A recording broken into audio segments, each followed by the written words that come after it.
हरि ओम।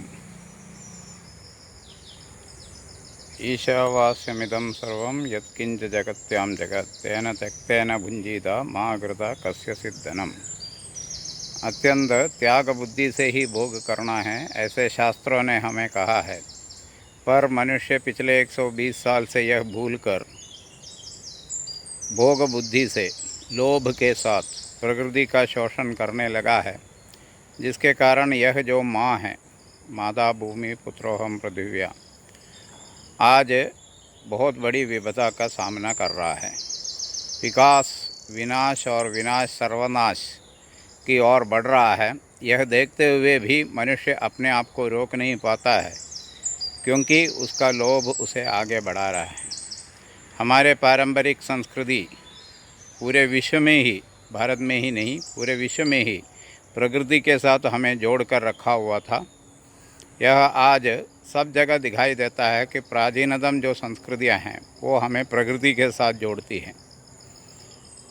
इस कारण से मनुष्य फिर से अपने आप को संभालें, इस प्रकृति को संभालें, नहीं तो जल, अन्न, वायु सब विषमय होता जा रहा है, भूमि भी विषमय होती जा रही है।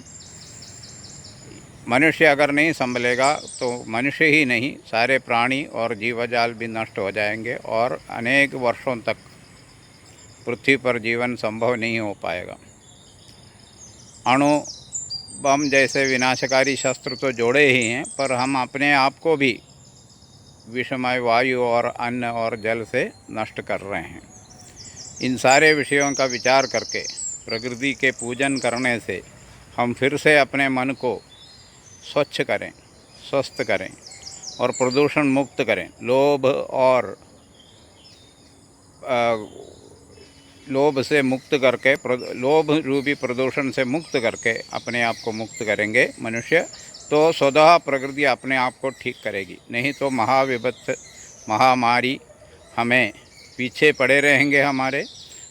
और प्रकृति जो प्रकृति के साथ नहीं चलते हैं, ऐसे जीव को नष्ट कर देता है, नष्ट कर देती है। यह ध्यान में रखकर मनुष्य को अभी संभलना चाहिए, नहीं तो विनाश कब होगा इसकी चर्चा नहीं होती थी हमारे युवावस्था में। पर आज 2050 की बात कर रहे हैं, कोई 2100 की बात, 2100 में नष्ट होगा ऐसे कह रहे हैं। तो इस प्रकार से प्रकृति का विनाश निकट है, ऐसे कई प्रकार के भविष्यवाणियाँ की जा रही हैं। इसलिए मनुष्य को अभी संभलना चाहिए। यह जो प्रकृति बंधन कार्यक्रम है हमें याद दिलाता है कि हम प्रकृति के ही संतान हैं, प्रकृति के साथ मेल करके ही चलना चाहिए। सबको शांति हो, ऐसा आग्रह करके, प्रार्थना करके समाप्त करता हूँ। हरि ओम तत्सत।